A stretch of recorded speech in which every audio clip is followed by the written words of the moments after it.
Bonjour à tous, je suis Aline Marie-Christine Zongoubem, je suis humoriste et romancière. Aujourd'hui, je vais vous parler des gens de la région du Nord Cameroun. On les appelle les Wadjo, j'enlève mes lunettes. Mais je salue déjà tous mes fans du monde entier et tous ceux qui me font de l'amitié de me suivre. Je vous remercie de suivre tout ce que je dis et surtout d'appliquer cela parce que c'est très important pour la jeunesse et même les adultes. On ne connaît toujours pas tout, moi j'apprends toujours à mon âge. Donc ce que j'essaie de vous transmettre dans mes sketchs et mes coups de gueule, il y a toujours un message important à tirer dessus. Donc je vous parle des Zaoussa aujourd'hui parce que ils sont très hypocrites. Et je ne veux pas ne pas leur dire ce que j'ai vécu dans la région du Nord. Mon papa était chef de station à Radio Garoua. C'était dans les années 72 ou 73. Il était chef de station là-bas.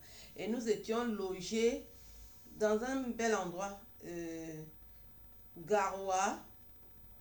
On était logés dans une barrière, mais ce n'était pas des grillages. Il y avait un côté qui avait des parpaings et l'autre côté, à l'arrière, n'avait pas de parpaings. C'était juste du grillage avec de grands manguiers. Et j'avais observé, il y avait un lamido qui restait derrière chez nous. Ce lamido-là, quand il voyait que mon papa n'était pas là, il venait derrière avec sa gandoura, il enlevait et il nous montrait son sexe. Nous étions des enfants, hein, mes frères et sœurs.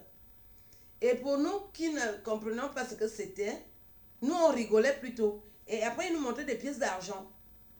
J'ai observé que les Zaoussa ont cette habitude-là. Ils sont très vicieux. Ce n'est pas la seule fois que j'ai vu ça. Pendant très longtemps. Et comme notre papa était sévère, je me disais, si on en parle à notre père, il va tuer ce monsieur. Parce que voilà, les enfants en Afrique, on ne nous dit pas, il faut à tout prix dire ce que vous voyez. Mais nous, on avait déjà reçu cette éducation-là que si quelqu'un nous fait un truc qui n'est pas bien, on doit le dénoncer.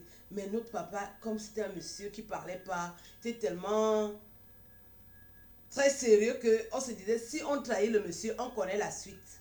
Non, le bon monsieur ne se gênait pas. Il voyait bien que notre papa était parti au boulot parce que quand il partait, il démarrait la voiture.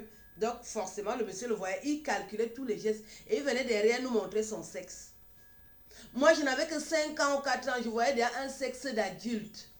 Pourquoi vous, les vieillards, vous êtes des méchants comme ça? Et ça continue. Quand j'ai fini de voir ce monsieur-là, parfois j'allais acheter la viande au marché à l'abattoir. Non, le monsieur, moi je lui propose de la viande, il me dit que non, toi tu es belle, je te montre mon sexe, je te donne la viande. C'est-à-dire que les Wadjo, les Aoussa, ils sont très pervers. Les femmes que vous voyez là, on nous a toujours dit que oh, elle reste vieille. Elle ne reste pas vierge. Les bordels les plus dangereuses de la terre, on les trouve chez les Wadjaks. Une fille Wadjaks à elle seule, elle peut avoir 10 copains, elle est là. C'est comme si un moustique ne l'a jamais piqué. Devant, elle est vierge, mais derrière, elle est déflorée depuis des siècles.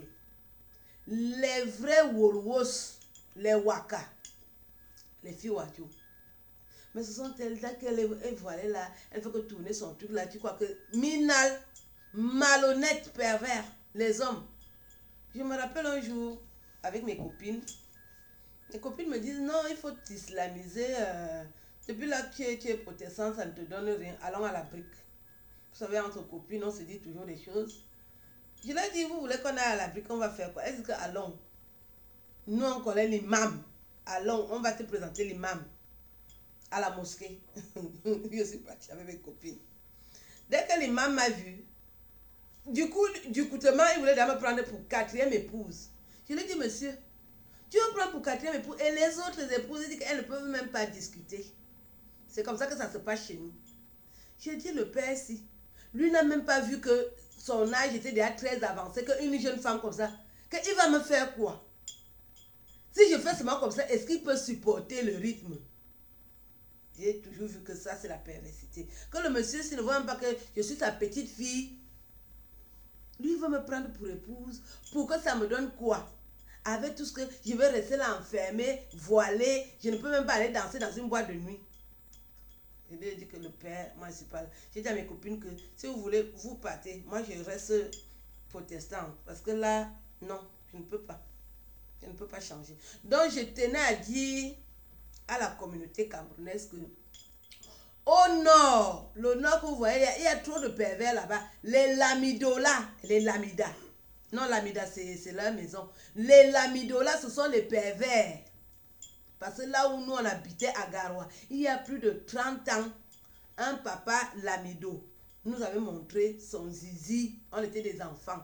Plusieurs fois, mes frères et soeurs, on a vu ça et il nous montrait les pièces d'argent pour qu'on aille. Donc si on s'approchait de lui, il devait nous violer.